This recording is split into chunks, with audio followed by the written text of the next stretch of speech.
perdí el programa, pero lo debo tener por acá. Hoy nos toca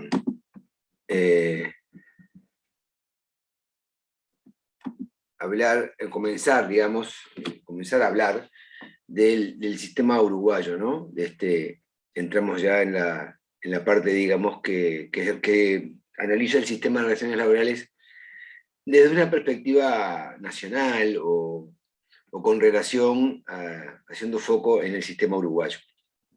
Esto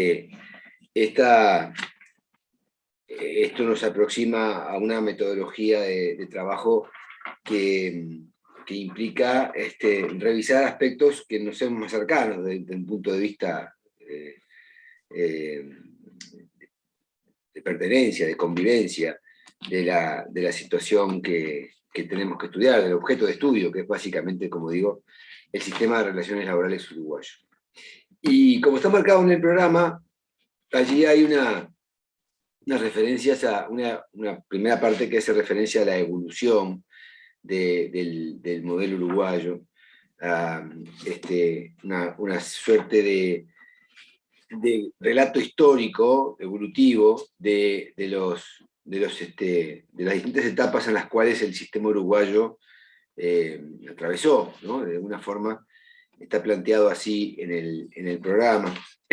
Y como he hecho en el otro curso, a mí me parece bueno proponerles a ustedes que podamos hacer una lectura un poquito más compleja del sistema uruguayo,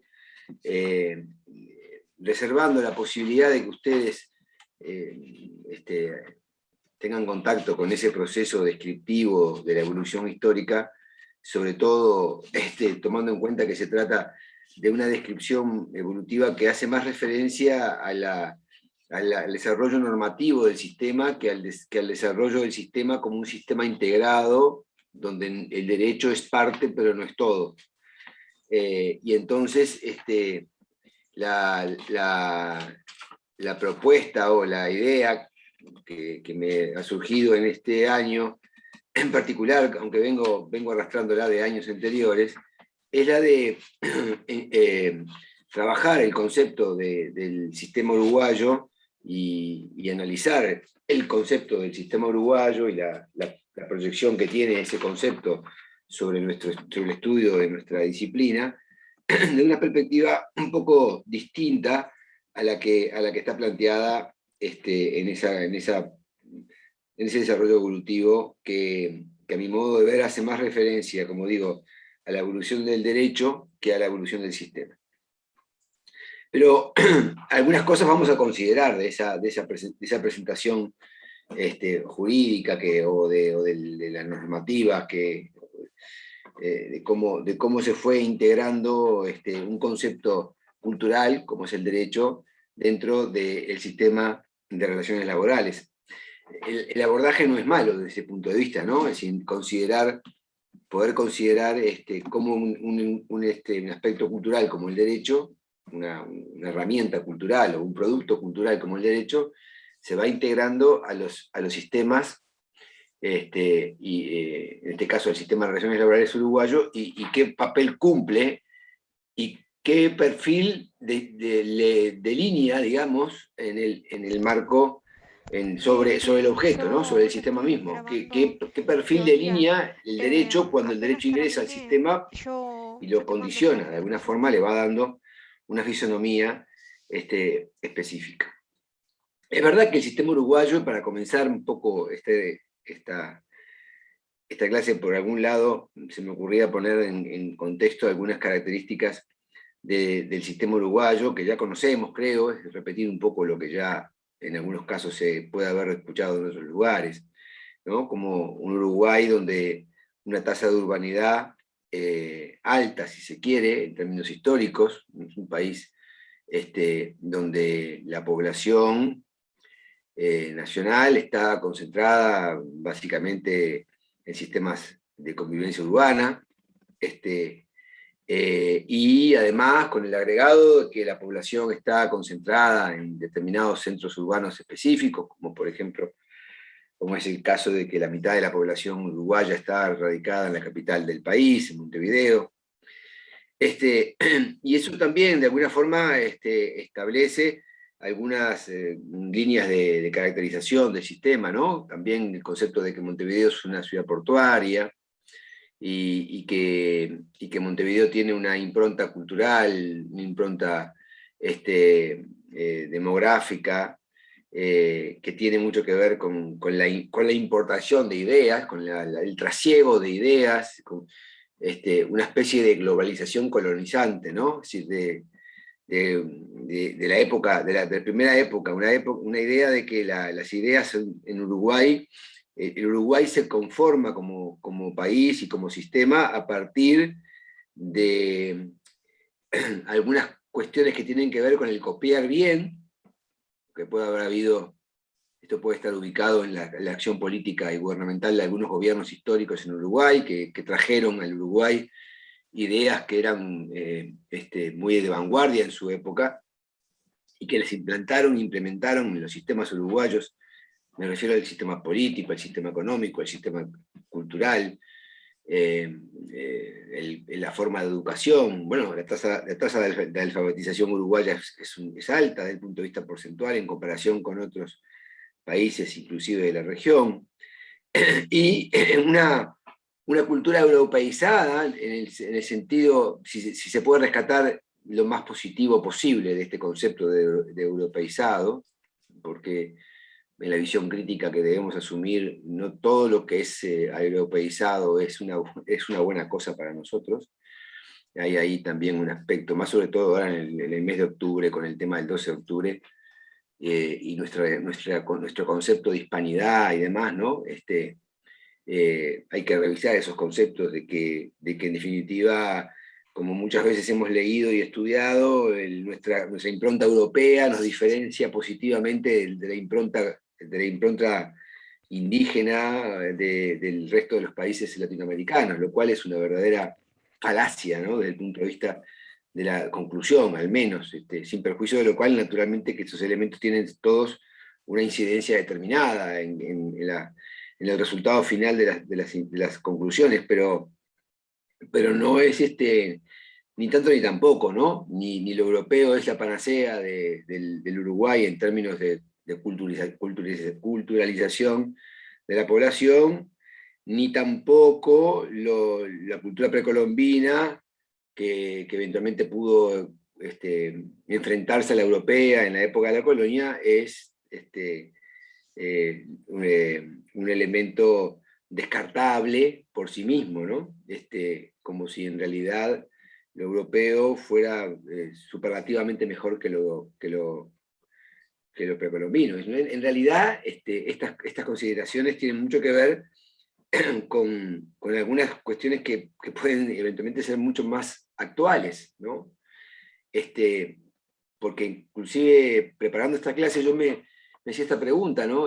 Cuando nosotros en algunas épocas anteriores nos presentábamos frente a este tema y tratábamos de hacer una sistematización de los conceptos que el tema incluía, no nos planteábamos nosotros que hubiera en grupos de presión social posturas orgánicas referidas a cuestiones de origen indígena, por ejemplo, ¿no? Y si uno revisa el programa, encuentra que eventualmente al final, con el próximo módulo, se encuentra con la posibilidad de poder analizar la existencia de una sociedad civil organizada representando intereses que tienen que ver con este tipo de cosas, ¿no? Lo mismo que las cuestiones de género, en fin. O como que hay una apertura hacia estos conceptos que anteriormente no estaban planteados como aspectos descriptivos del sistema, de un sistema dado, en este caso el sistema de relaciones laborales. Entonces, las cuestiones culturales que tienen que ver con los sistemas de trabajo, ¿no? La cultura y el trabajo, en algún sentido, este es el planteo que estoy haciendo ahora. Los aspectos culturales que determinan las acciones de la población, que determinan las acciones de las personas, y que condicionan de alguna manera los sistemas, está también en este punto del debate, ¿no? Cómo entonces si bien esas corrientes migratorias, de las cuales nos vanagloriamos muchas veces, inclusive porque nos sentimos pertenecientes a una ascendencia, o descendemos, y nuestros ascendentes son en realidad gente heroica, ¿no? En algún sentido, porque tuvieron la valentía de cruzar y de forjarse su propio futuro con una mano atrás y otra adelante, como se dice habitualmente. Y eso también permeó sobre la ideología de la población y los aspectos políticos, sociopolíticos, económicos, culturales, que hacen a la fisonomía y a la identidad de la sociedad uruguaya. No podemos descartar, porque sería, me parece, un error sistémico y académico, que la conformación del espacio de la sociedad uruguaya, la caracterización de la sociedad uruguaya, no tenga también algunos componentes de carácter autóctono, ¿no? De carácter autóctono, que no sé si necesariamente de origen tribal, pero de todas maneras de carácter autóctono, que pudieran también ser destacados como componentes del desarrollo de la sociedad uruguaya en su etapa de constitución, ¿no? en su etapa de conformación. Entonces, esto tiene que ver con un cuestionamiento que yo me estoy haciendo últimamente sobre el valor de lo europeo aplicado en nuestros ámbitos.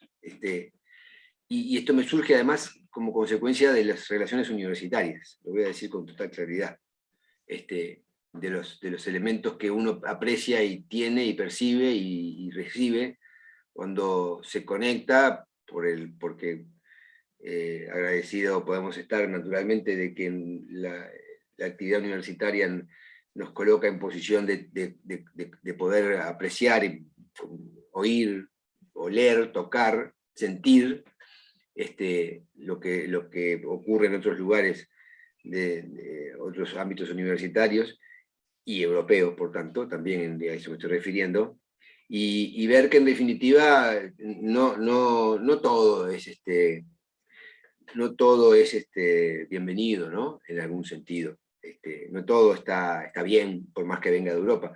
Y ese concepto también lo traslado entonces a valoraciones históricas que pueden haber tenido que ver con esto que tiene que ver, a su vez, perdón la redundancia, con la conformación del sistema uruguayo de relaciones laborales.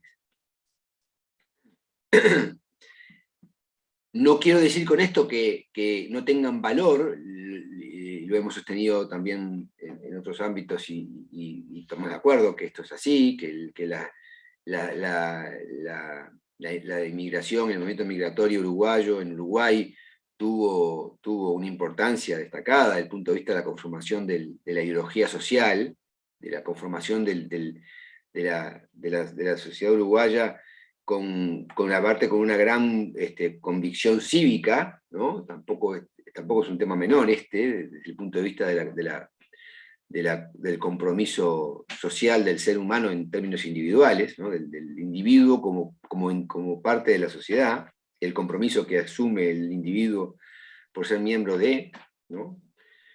Sintiéndose, desdoblándose en una conducta colectiva, que esto es también muy importante y muy destacado, me parece a mí, de nuestra característica nacional, lo que explica a veces que las huelgas sean más acatadas que la tasa de afiliación, por ejemplo. Para mí es una de las causas que genera que precisamente eso ocurra, que las huelgas, los paros, tengan un nivel de acatamiento, mayor que el que resulta de la tasa de afiliación sindical. Y por tanto eso también es parte, me parece, de esta cultura, de este compromiso del ser individual con lo colectivo, ¿no? Aunque el acto de militancia comience y termine en el acatamiento del paro, nada más, no tenga otro tipo de conducta adicional. Pero sí, eso me parece que es una forma de entenderlo. Entonces, el perfil cultural, el perfil ideológico, el perfil político del Uruguay, del sistema uruguayo, que naturalmente redunda en la caracterización del sistema de relaciones laborales uruguayo, es este que acabo de marcar, que definitivamente puede ser muy provocativo mi planteo hoy, pero por lo menos quedémonos con lo que es un planteo, y naturalmente también registren, por favor, de que las corrientes migratorias en Uruguay tuvieron a mitad del siglo XIX una importancia, una influencia destacada en la conformación del sistema de relaciones laborales, e incluso, para hablar de un tercer ítem, según el orden que tengo establecido en mis apuntes, la posibilidad también de que esas corrientes migratorias hayan tenido una influencia muy marcada en las acciones políticas de carácter gubernamental que los gobiernos uruguayos de las primeras épocas de la evolución del sistema uruguayo, de los primeros tiempos de conformación del sistema uruguayo de relaciones laborales, adoptaron respecto precisamente del sistema de relaciones laborales. Presidencia de Valle de Ordóñez, las dos presidencias, en el 1903 y en el 1907 y en el 1911 y en el 1915, que son los dos periodos donde Valle gobernó, donde la importancia de estas decisiones políticas no solamente apuntan o están visualizadas en la conformación de un sistema productivo moderno. Aquí se dice que el país se modernizó, ¿no?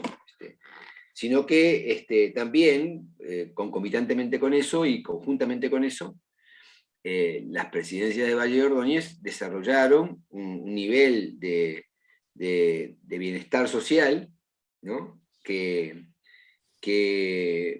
de alguna manera adelantó, fíjense ustedes, al Estado social de corte europeo de posguerra.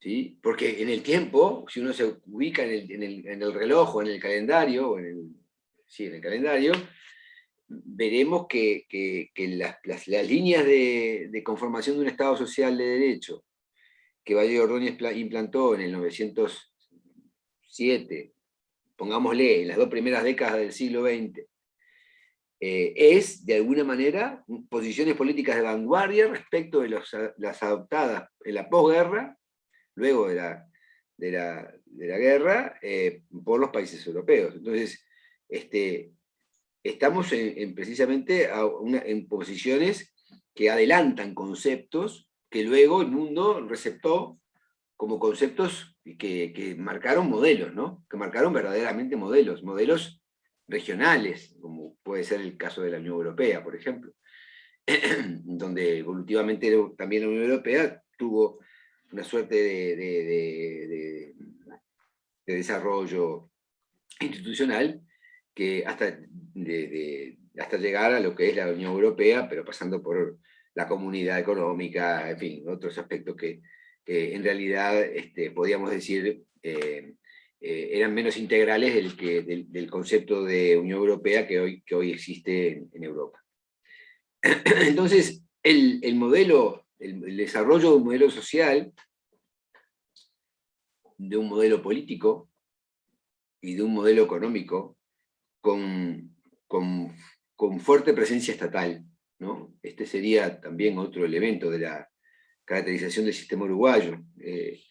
Como ven, estoy utilizando el método transversal, es decir, no estoy describiendo la historia, sino que estoy describiendo las características que cada etapa de la historia nos deja presente, nos deja visualizar, ¿no? Cada etapa de la historia que van ustedes a leer en el libro, a mi modo de ver, tiene estas características, recibe o destaca estos conceptos, ¿no? O sea, un primer concepto es una sociedad, digamos, modernizada en términos de cultura y en términos de ideas y de valoraciones del sujeto, ¿no? El sujeto está hipervalorado, ¿no?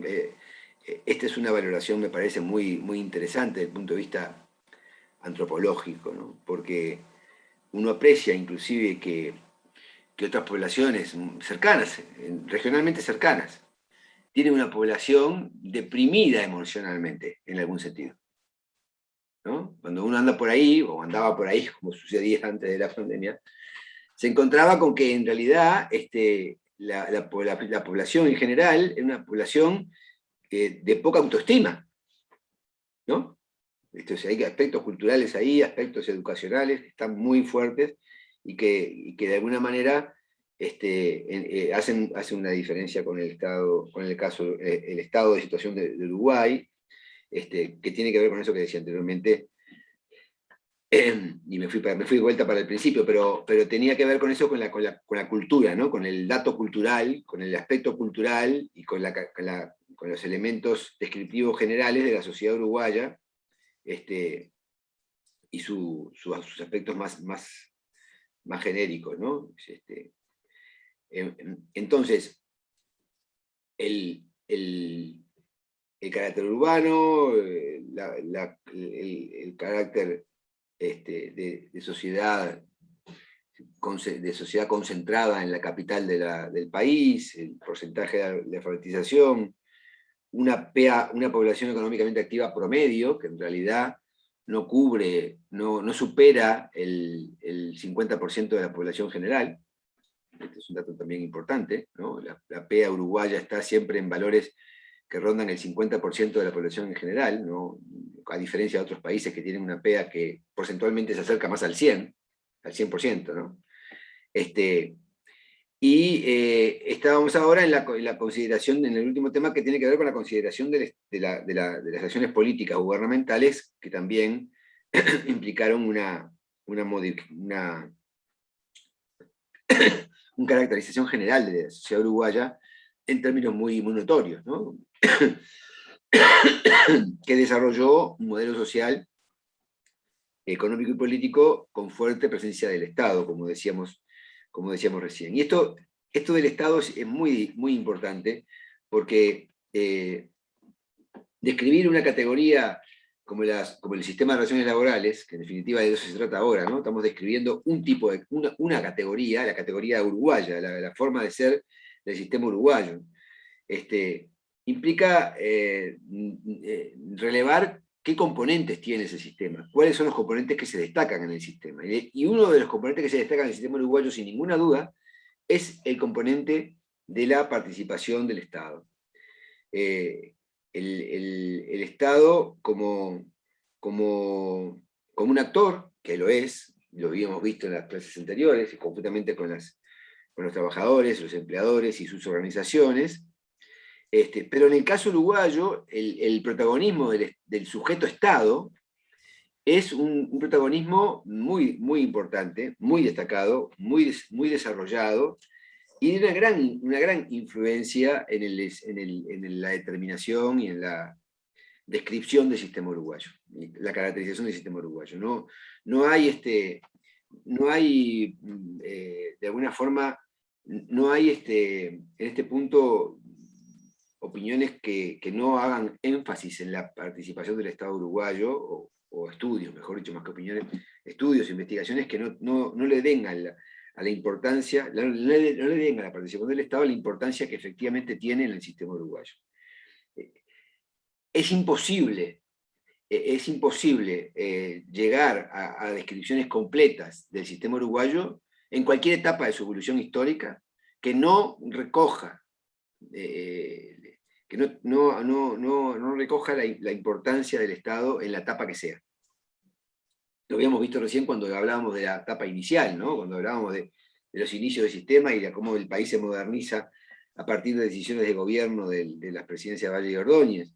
Pero, consecuentemente, y salvo excepciones que puedan confirmar la regla, donde el Estado puede haber tomado una posición más retractiva, aunque también desde el punto de vista teórico funcional, las posiciones retractivas también son posiciones respecto del sistema, ¿no? Porque cuando el Estado se retrae y no participa y deja que eventualmente las reglas, las correlaciones de fuerza, las relaciones de poder entre trabajadores y empleadores fluyan de acuerdo a la capacidad de cada cual, también define una posición de intervención.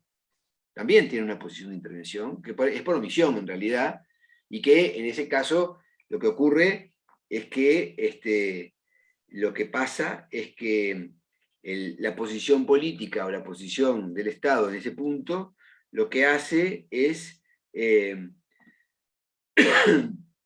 digamos,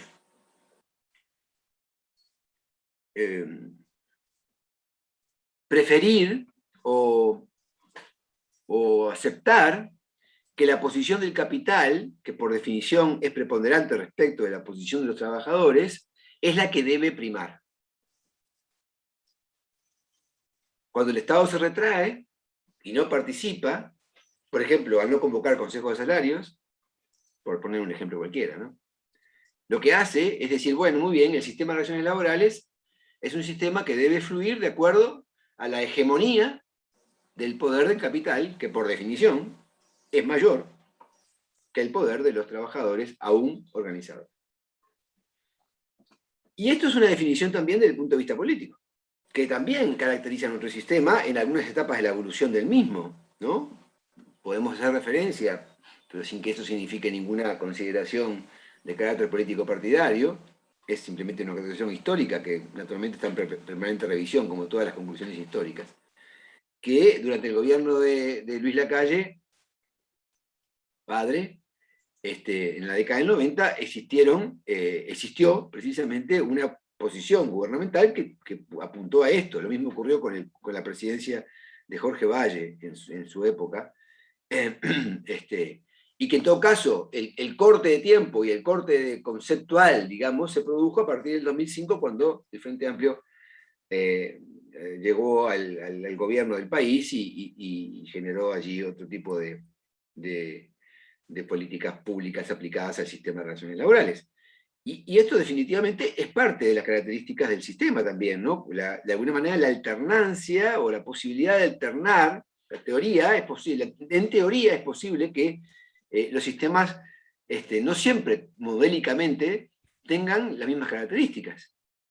Y esto ocurre con el sistema uruguayo en alguna medida. No hay una sola, no podemos decir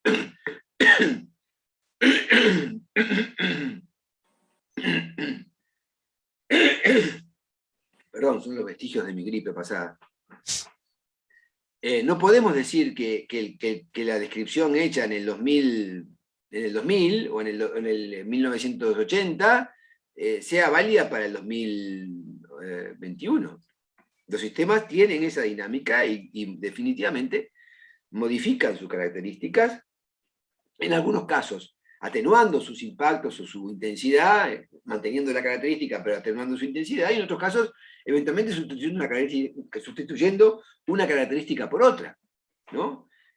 Tal vez esos cambios copernicanos o esos cambios radicales sean más difíciles de concebir y de visualizar, pero definitivamente y verdaderamente es posible que esto tenga que los sistemas tengan estas características a su vez.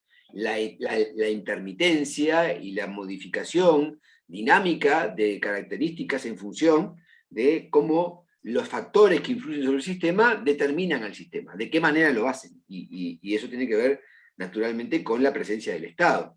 El Estado es un sujeto altamente protagónico en el sistema de relaciones laborales uruguayos por acción o por omisión. Por acción o por omisión, siempre es un protagonista de primera línea y de destaque, digamos, en el sistema de relaciones laborales uruguayo, que podemos decir traza una línea de conducta, una línea de tiempo, en la línea de tiempo traza una línea de concepto también. Sobre la línea de tiempo podemos trazar una línea de concepto y hacer referencia a que efectivamente el sistema uruguayo es un sistema con un grado de intervención muy alto por parte del Estado, pero que alternativamente tuvo momentos de intervención, de acción, con políticas públicas activas que desarrollaron contenidos, y otros momentos donde las políticas desarrolladas no desarrollaron contenidos. No desarrollaron contenidos. Y esta también es una forma de valorar críticamente la acción de la política pública. Es decir, las acciones política pública que son válidas, o que son, digamos, constructivas, o las que le agregan valor, digamos, al sistema. ¿Son las que agregan contenido o las que no agregan contenido? ¿no? Es una pregunta interesante, me parece a mí, de hacer desde el punto de vista teórico. ¿No? Es que esta es una cuestión que me parece, pienso en el boxeo, por ejemplo, ¿no? Pienso en el boxeo, ¿no? Un deporte, ¿no? Yo no sé si es un deporte, tengo mis dudas, pero vamos a suponer que sí, ¿no? El boxeo es en que nos pegamos a ver quién se pega más y mejor. Entonces, ese es el hecho de pelear, digamos, ¿no? El boxeo es una pelea regulada, una pelea intervenida, ¿no? Con reglas de conducta, con determinados aspectos que tienen que ver con el cuidado teóricamente, con el cuidado de la salud de las personas que compiten, en fin, una cantidad de aspectos que tienen. Los contenidos de esa pelea, el deporte lo que hace es ponerle contenidos a esa pelea, que por esencia es una pelea entre personas. Entonces, en lo más crudo y en lo más primitivo es una pelea más, digamos. Obviamente que la deportabilizarlo, hacerlo deportivo esa pelea, hacerlo un acto de deporte, y reglamentarlo, intervenirlo, ponerle contenidos, implica de alguna manera hacerlo más civilizado o hacerlo menos riesgoso para las personas, en fin, las finalidades que sean.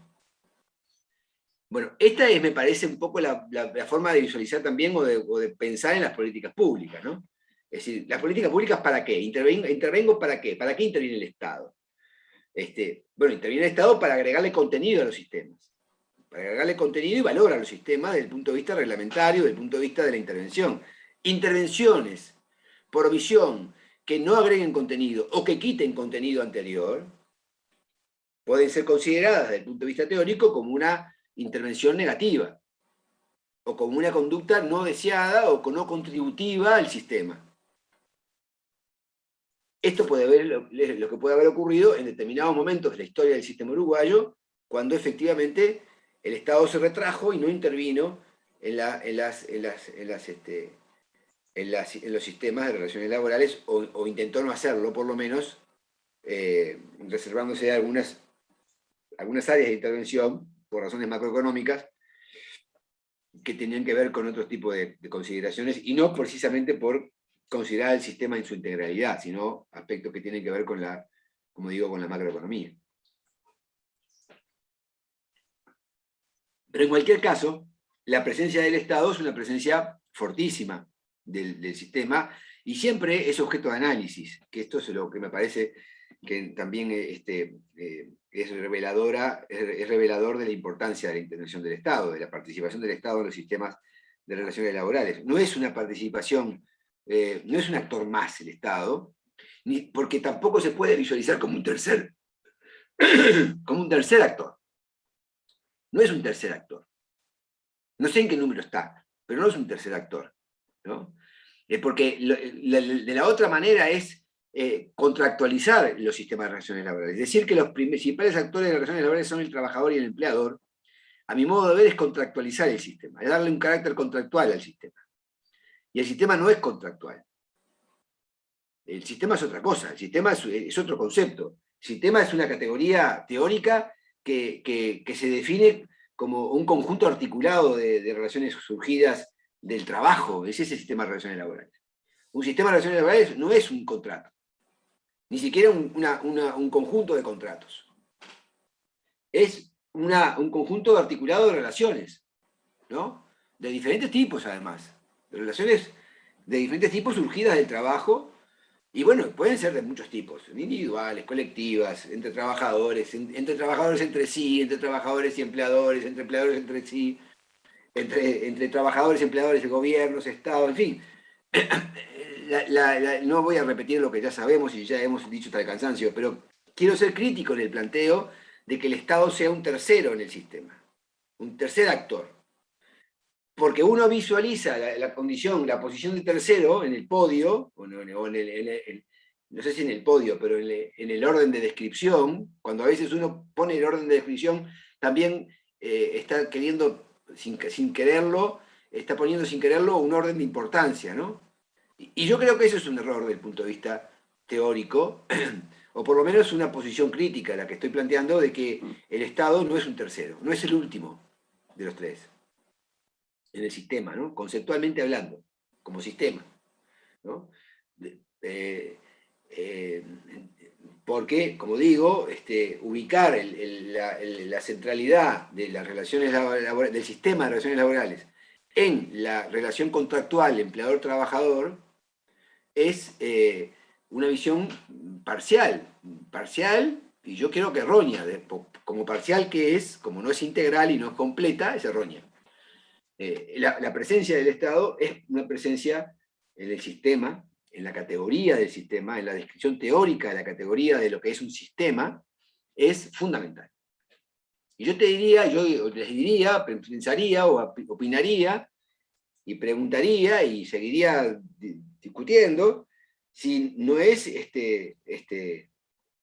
necesaria, ¿no? Es decir, no solamente es fundamental porque así lo muestra la realidad, sino porque desde el punto de vista teórico es necesario, sobre todo en sistemas económicos y productivos como los nuestros, donde la economía es un sistema no sé si llamar subdesarrollado, o en crecimiento, o en desarrollo, con características, digamos, del país pobre, por decirlo de otra manera, ¿no? Entonces, allí, y por tanto, si el país es pobre, sus miembros también lo son, en términos comparativos, y por tanto, eso además, en un sistema globalizado como es el actual, da como resultado la necesaria participación del Estado inexorablemente, aún considerando que el capital es el factor dinámico de la economía y que es el que invierte, el que crea empleo y el que mantiene la economía, el que da... Bueno, está todo bien, ese es el capital. Pero aún así, aunque entendiendo que el capital es necesario para las economías, para el desarrollo económico de las sociedades, no puede dejar de considerarse, porque es un sistema complejo, naturalmente, no podemos tampoco hacer razonamientos lineales sobre esto, que la presencia del Estado es necesaria para articular precisamente ese conjunto de relaciones surgidas en nuestro caso, del trabajo, ¿no? Como hecho social, político, económico y cultural que nos identifica como sistema. El sistema de relaciones laborales es un sistema identificado por el hecho del trabajo. Entonces, la presencia del Estado es una presencia preponderante, necesaria, que nuestro sistema tiene a lo largo del tiempo, ¿no? Es imposible describir el sistema uruguayo sin describir la influencia que tuvo y que tiene, y que seguirá teniendo seguramente, el Estado, el sujeto Estado en el sistema de relaciones laborales. Y esto se desdobla en dos cosas, ¿no? Que ya hemos también dicho y escuchado hasta el cansancio. Por un lado, como empleador, bueno, los números de empleabilidad a nivel del sector público son realmente importantísimos. No es un dato menor que el Estado sea uno de los principales empleadores del país, ¿no? Entonces, no podemos decir que el Estado no es un sujeto preponderante o importante en el sistema porque emplean 200 y pico de mil personas en el ámbito público, ¿no?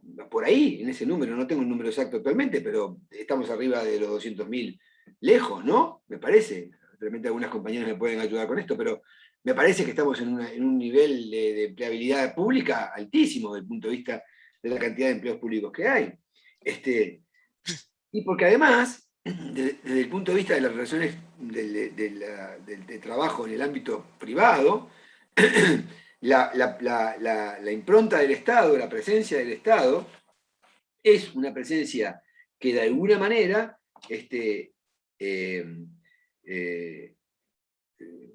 permite, ¿cómo diría?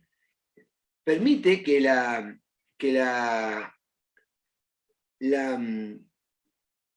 intervención del Estado permite generar un balance de las relaciones de poder dentro del sistema de relaciones laborales en el sector privado. Esto también me parece que es muy importante desde el punto de vista de la intervención del Estado. ¿Cómo el Estado, ¿por qué el Estado es importante? Porque es empleador y porque además es el único actor que puede, en términos sistémicos, reequilibrar las relaciones de poder entre empleadores y trabajadores en el sector privado. Daniela me pide la palabra. Sí, simplemente comentar que en números de la OPP, justamente el otro día estuve analizando algunos datos ahí, y los funcionarios públicos presupuestados son el 17% de la población ocupada, a números del segundo semestre del 2020. A eso habría que agregarle los que, si bien son privados, pero trabajan para el ámbito público, como sabemos que aparte de ser el empleador más importante del país, el Estado también es el tercerizador más importante. Así que sí, es muy importante, muy gravitante. Muy gravitante. Yo tengo para mí, pero a grosso modo, pero no tengo números concretos ni precisos, ni tampoco tengo el dato de en qué momento está tomado esta referencia mía. Yo me quedo con el concepto, no con los números, que más o menos estamos hablando de una relación de la total de la PEA de, de, de, de 4-1, ¿no? Es decir, la PEA dividida en parte en público y privado, el público, ¿no? El público es una vez y si me 5 quintos, ¿no? El público es una vez y el sector privado son 4 veces de los 5 quintos, o sea, son 4 quintos del total y el público es un quinto del total. Más o menos 200 y pico mil personas en el público y 800 y pico mil personas en el ámbito privado del total de la PEA, de la población económicamente activa uruguaya, a grosso modo. Pero lo es cierto es que es importante, es un número muy importante, muy representativo y muy gráficamente importante desde el punto de vista estadístico, inclusive, y desde el punto de vista social. Y entonces, pero me quería quedar con el otro concepto, porque que el Estado es empleador, todos lo sabemos, y eso va a ser una característica eterna, yo diría vitalicia del Estado uruguayo en términos generales, ¿no? Creo que esto pueda variar significativamente y no tiene por qué tampoco variar, me parece a mí, más allá de que en algún momento los aspectos políticos que tienen incidencia en el sistema de relaciones laborales han demandado el achicamiento del Estado y la estructura de empleo del Estado uruguayo, ¿no? Pensando que esa es la forma de lograr los equilibrios fiscales del Estado. Bueno, en fin, son otros temas esos, pero me quería quedar en el otro concepto que me parece que es mucho más importante en términos sistémicos, por más que el otro es más importante respecto de las personas que son empleadas, ¿no? Pero en términos sistémicos también es importante el concepto de que la intervención del Estado en el sistema de relaciones laborales con relación al capital, ¿no? Y aquí tomo una lectura que hice de Heeman, viejo conocido nuestro, ¿no? ¿Recuerden aquel que hablaba del conflicto y de la relevancia del conflicto? Y dice Heeman, es necesario tener en cuenta la posición privilegiada de los capitalistas. De sus decisiones depende inversión, empleo y estabilidad macroeconómica. Pero luego agrega más adelante, y no lo tengo transcripto, pero tengo la idea, que esta cuestión de reconocer la posición privilegiada de los capitalistas en el sistema de relaciones laborales exige precisamente buscar mecanismos de contrabalance en las relaciones de poder. Porque esa relación privilegiada de los capitalistas en el sistema de relaciones laborales, ¿no? lo que determina es que sean los hacedores del sistema, los que determinan la orientación del sistema, los contenidos del sistema. Y entonces la presencia del Estado opera como una forma sistémicamente útil, funcionalmente útil del sistema, para precisamente generar un contrabalance de las relaciones de poder. Y esto en el sistema uruguayo está muy, muy, muy claramente visto, estudiado y descrito. Si uno revisa estas etapas de la evolución histórica, yo qué sé, en el desarrollo de la década del 30 en Uruguay, constitucionalismo del derecho del trabajo, ¿no? Aprobación de leyes en la década del 60 sobre despido, vacaciones, todo lo que los derechos y beneficios que el derecho laboral establece desde el punto de vista del recreo, de las vacaciones, de la jornada de trabajo, de la estabilidad, de la organización sindical, los desarrollos con respecto a las políticas referidas al conflicto, el conflicto colectivo, las normas que se refieren a la ratificación de convenios internacionales de trabajo, los códigos de la niñez, en fin, todas esas cosas tienen que ver con esta reacción, con este concepto, ¿no? Cómo generar un balance, ¿no? Un balance en las relaciones de poder, cuando, como dice He-Man, es necesario tener en cuenta que desde el punto de vista sistémico, originario, en las relaciones de trabajo provocadas o generadas o insertadas en los modelos de producción del sistema capitalista, la posición de los capitalistas es privilegiada porque son los que mueven la máquina. Y efectivamente mueven la máquina. Nadie les quita esa prerrogativa. Bueno, no sé si es prerrogativa, pero nadie le quita esa parte del libreto o ese rol, ¿no? Pero lo cierto es que los sistemas, para ser tales, necesitan generar balances en las relaciones de poder. Y entonces el sistema uruguayo lo que hace es precisamente generar balances en las relaciones de poder, interviniendo a través del Estado. Y ese es el rol del Estado. El rol del Estado es intervenir para generar reacomodamientos, recomposiciones en las relaciones de poder, balances, equilibrios, que permitan que el sistema tenga una funcionalidad que no implique estar sentado en una doble presión, por ejemplo.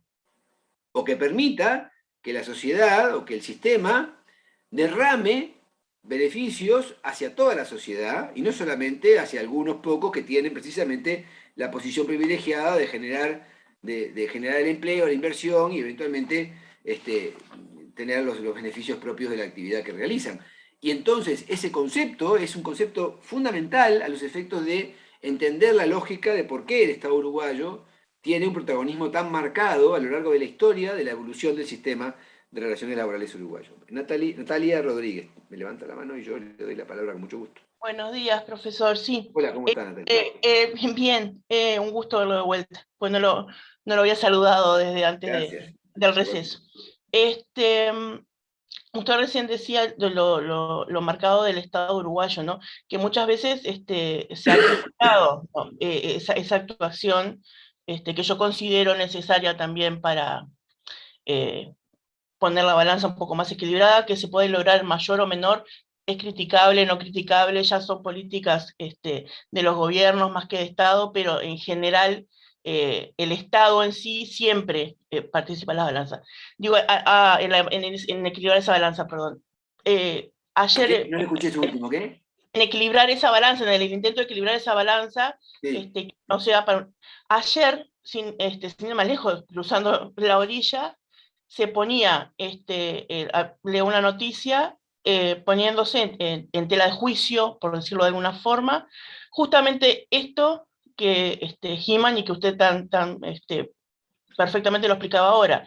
Entonces, se criticaba de que la participación del gobierno, en este caso argentino, en mirar hacia abajo, ¿no? O sea, que al trabajador, y dejar de apoyar tanto a esa clase que en esa teoría era la que marcaba absolutamente todo y que debía ser apoyada, les costaba el menudo favor de 14.000 millones de dólares.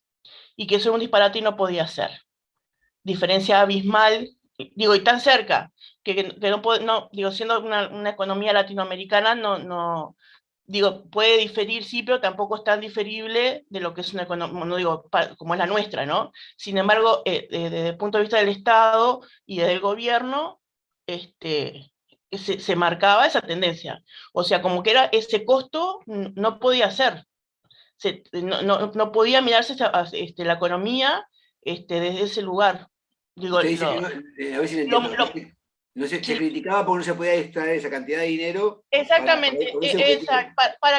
porque en realidad era eso, era que era equilibrar esa balanza, ¿no? Sabiendo que desde arriba, no, o sea, bueno, las economías se miran desde abajo, sí, bárbaro, pero se mirar desde abajo la economía y tratar de nivelar, nos está saliendo 14.000 millones de dólares y no se puede, porque aparte es sacarle apoyo a lo que mueve la economía, palabra más, palabra menos, decía la nota de la economista del gobierno, a quienes hacen que sigamos adelante, que es la clase patronal. Abismalmente a lo que recién usted manifestaba. Era simplemente algo como algo tan cerca, un país tan cercano y como decimos siempre, hermano, como el nuestro, es una política para dar la vereda enfrente de esto, ¿no? Y que a nivel mundial se debe dar también, supongo. Pero esto justo me quedó porque las palabras que usted está diciendo las leí de forma contraria ayer, sin ir más lejos. Sí, le agradezco el comentario y es aplicable, pero quería hacer un comentario del comentario. Es como hacer periodismo de periodismo, pero voy a hacer el comentario del comentario.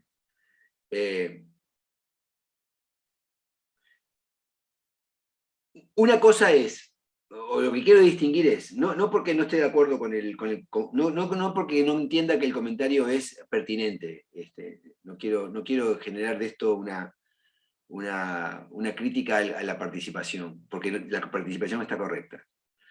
Lo que quiero pensar, lo que quiero decir, que estoy pensando, es que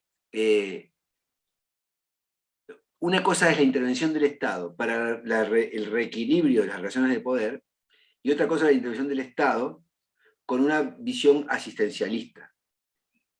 Yo no sé a qué noticia se refiere usted, no tengo claro cuál es el dato. No, yo prometo específicamente darle los datos para la próxima. No importa, pero Sí, el hecho es anecdótico, lo importante son ustedes. no se hablaba de los planes asistencialistas que en la Argentina existen y muchos, sino de una cuestión estructural.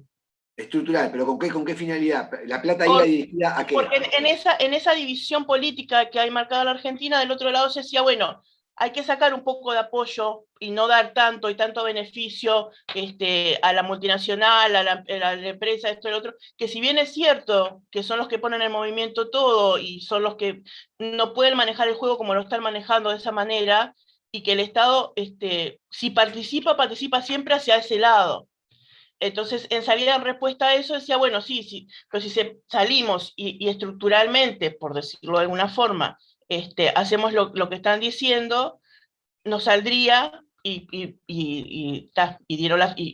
manejó la friolera cifra que estaba diciendo. Pero no hablaba de planes asistenciales, no se hablaba de planes, sino de políticas económicas que el Estado marcara, o sea, que estuvieran en la agenda de Estado, no, y del gobierno, perdón, no de políticas asistenciales, nada que ver con la pandemia ni nada, si no estaban hablando, o sea, era de economía en particular, de política económica. Bien, bien. Bueno, entonces lo que nos queda es el concepto de que la intervención del Estado tiene esta función, ¿no? La función de darle un reequilibrio a las relaciones de poder. Porque las relaciones de poder en los sistemas de relaciones laborales, teóricamente hablando, lo habíamos visto en la parte anterior del curso, la parte general, digamos, a la que no hacíamos referencia específicamente al sistema uruguayo, sino a los sistemas en teoría, las relaciones de poder son fundamentales. Y son fundamentales en un doble plano, ¿no? En el plano de las relaciones entre los particulares y el Estado, y son fundamentales también en el plano de las relaciones entre los particulares y en particular dentro de la empresa, para lo que nos importa a nosotros, ¿no? Entonces, ese concepto de las relaciones de poder dentro del marco de la descripción del sistema uruguayo, cómo el sistema diseñó dentro de su propia fisonomía acciones que buscaron precisamente generar relaciones de poder de signo positivo, porque uno no descarta la necesidad o la importancia del poder y del ejercicio del poder. No estoy planteándome que la sociedad, o que el sistema, no quiero hablar de la sociedad, que el sistema de relaciones laborales es un sistema donde el poder no tiene cabida. Creo que no puedo concebir un sistema de relaciones laborales sin el componente poder. Bueno, alguien tiene que dirigir, alguien tiene que ordenar, pero eso no significa, tampoco esa es la causa por la cual el poder es necesario, o por qué concebimos que el poder no puede estar fuera del sistema de relaciones laborales. En realidad, el poder no puede estar fuera de las relaciones laborales porque existe una hegemonía de poder tan marcada y tan absoluta que es necesario generar contrapoderes para que el sistema funcione. De lo contrario, no funciona. Y esa es la lógica de Hyman, en algún sentido, y la cita que traje es por eso, ¿no? Porque entiendo que Hyman, a pesar de ser un radical, ¿no? Es un teórico que también teoriza sobre el sistema capitalista. A pesar de tener una influencia marxista, y sus ideas tener un enclave, un enganche a las teorías marxistas que implican la revolución y el cambio de los sistemas económicos por sistemas más colectivizados y la eliminación del sistema capitalista, porque básicamente el marxismo plantea eso, luego en su pensamiento y en su reflexión y en su razonamiento, Hyman plantea soluciones para el sistema capitalista. Para el sistema capitalista. Y las que está planteando, los postulados teóricos que plantea, tienen que ver con esto, con las relaciones de poder dentro de la empresa, con relación al sistema político, y a su vez, cómo esas relaciones de poder se comparten a través de sistemas, de métodos, instrumentos, que de alguna manera implican el reconocimiento de que el poder se distribuya, ¿no? Si el concepto de distribución del poder es parte de nuestra impronta sistémica uruguaya. En las relaciones de poder uruguayas, en el sistema uruguayo de relaciones laborales, el sistema es un sistema distributivo. El sistema no es un sistema convergente de poder, ni hegemónico de poder, sino que es un sistema que tiene por característica la dispersión del poder. Y eso es producto no solamente de la política del Estado, no solamente de la acción del Estado, que sí lo es, que sí en parte es, porque en definitiva, repito, para mí el Estado, el sujeto actor, no es un sujeto tercero, no es un copiador de piedra, no es un sujeto que viene por añadidura, dice, muchachos, ¿qué les pasa? No me parece que sea el rol del Estado en el sistema uruguayo, y no debería serlo si es que en algún momento fue planteado de esa manera, ¿no? No es que, a ver, ¿qué les pasa? Me parece que no, me parece que hay que ir un poquito más a la profundidad de cómo el sistema funciona y darse cuenta que en definitiva el Estado no es solamente un conciliador, un mediador, un tercero imparcial que viene y ayuda, que no alcanza con eso. Una descripción, por lo menos, puede ser que alguna de las funciones del Estado sea esa, pero ese no es el rol político del Estado en el sistema de relaciones laborales. Es un rol mucho más profundo y mucho más penetrante dentro del sistema que la propia función de tercero imparcial o de tercero componedor, ¿no? Profesor. Sí. Buenos días a todos, ¿cómo Buen día, están? Jimena. Escuchándolo así y enfocándome en que el Estado, que no es un tercer actor, que es como se nos dice en derecho laboral, por ejemplo, o derecho individual, Estado como tercer actor, ¿no?, en las relaciones laborales. Escuchándolo a usted, a mí como que se me elaboró una idea de que el Estado en realidad sería como, no sé si el primer actor, pero sería el principal actor, y luego tendríamos en un segundo plano como primeros y segundos actores a los a los empleadores y empleados en nuevas relaciones de trabajo, porque el Estado siempre está. El Estado siempre va a estar ahí, y las nuevas relaciones de trabajo se van dando. No sé si me hice como que, si me expresé bien o expresé mi idea. Sí, yo entiendo lo que hasta donde usted apunta, pero está bien. Me alegra que lo que le digo le haga pensar, me parece bárbaro. Y que usted intente elaborar su propia idea de lo que estamos hablando, y no se quede con la mía ni con la de otro. Y en todo caso lo que acaba de hacer me parece fantástico y maravilloso, y la felicito, que es cotejar lo que usted ha adquirido como conocimiento en otra materia con lo que estamos hablando acá. Y esto es riqueza pura en términos universitarios. Es oro en polvo lo que usted acaba de hacer desde el punto de vista académico. Poder traer de otro lado una idea y cotejarla con la idea de otra materia, de otra disciplina, de la misma carrera, en la misma institución y con los mismos estudiantes y profesores. Es realmente emocionante. A mí me genera una gran alegría que usted acaba de hacer lo que acaba de hacer. Lo que pasa es que tenemos que salirnos de los esquemas, y lo que usted, la intención, termina siendo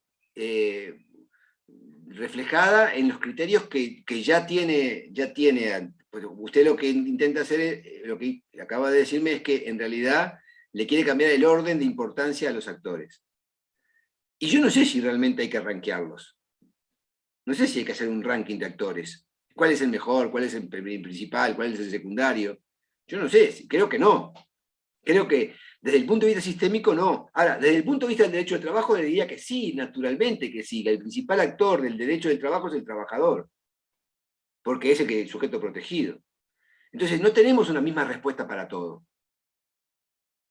Desde el punto de vista sistémico, de lo que estamos hablando en esta clase de hoy, en esta materia, que es una materia que nos permite teorizar, que nos permite abrir levantar las orejas, abrir los ojos, sudar, transpirar el tema, ¿no? Hacer calistenia con el tema, hacer una gimnasia intelectual con el tema, yo diría que no hay que hacer un ranking, porque no hay forma de decir, volviendo a la categoría de lo que es un sistema de relaciones laborales, un conjunto articulado, ¿no? El propio hecho de la articulación, el propio fenómeno de la articulación, no habilita o no estaría planteando necesariamente que uno tuviera que rankear quién es el principal y quién es el secundario de los sectores sociales.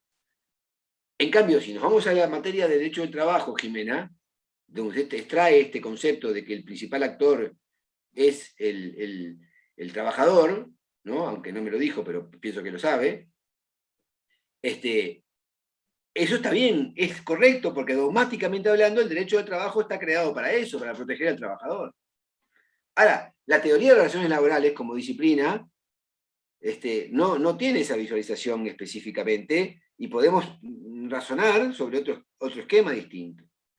Y en ese punto es donde yo me planteo por qué repetimos en teoría de las relaciones laborales lo mismo que eventualmente repetimos en el derecho del trabajo, ¿no? Que decimos, bueno, el Estado es el tercer actor porque ¿qué? Porque ¿qué pasa? También, y eso sí lo dijo usted, el derecho del trabajo contractualiza el análisis jurídico.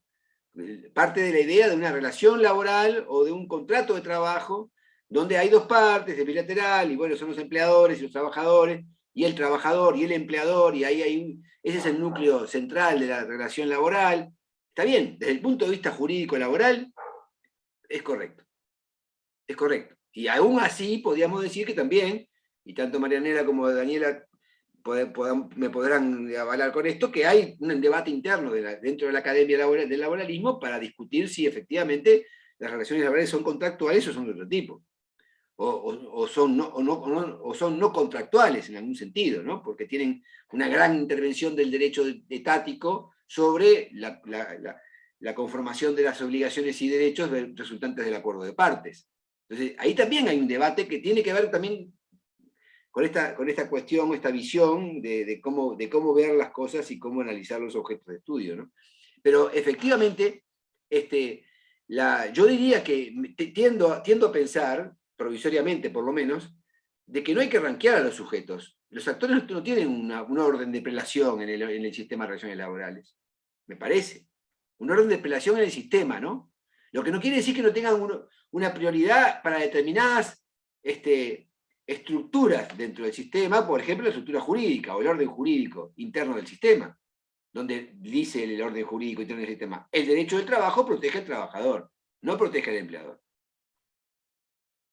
Ahora, cuando lo visualizamos como sistema y articulamos sus relaciones, esas relaciones en realidad no implican que un sujeto tenga una prioridad, un ranking respecto de otro. Y con relación al Estado, que es donde yo me quedé, yo no entré en el debate si hay que darle prioridad al trabajador o al empleador en términos sistémicos. Vamos a ver si ahora tenemos alguna cosa para decir cuando veamos la perspectiva del sistema uruguayo desde el punto de vista de cómo está conformado el modelo, lo que yo llamo el modelo empresarial del sistema uruguayo. Hay un modelo empresarial en el sistema uruguayo, hay una forma, un modelo de tipo de empresario en el sistema uruguayo, y hay por su parte un modelo de sindicalismo en Uruguay que permita identificar el sistema de relaciones laborales. Y esto tiene que ver también con su evolución histórica, ¿no? Porque también cada uno de estas dos cuestiones tiene que ver con cómo ha evolucionado el sistema a lo largo de la historia.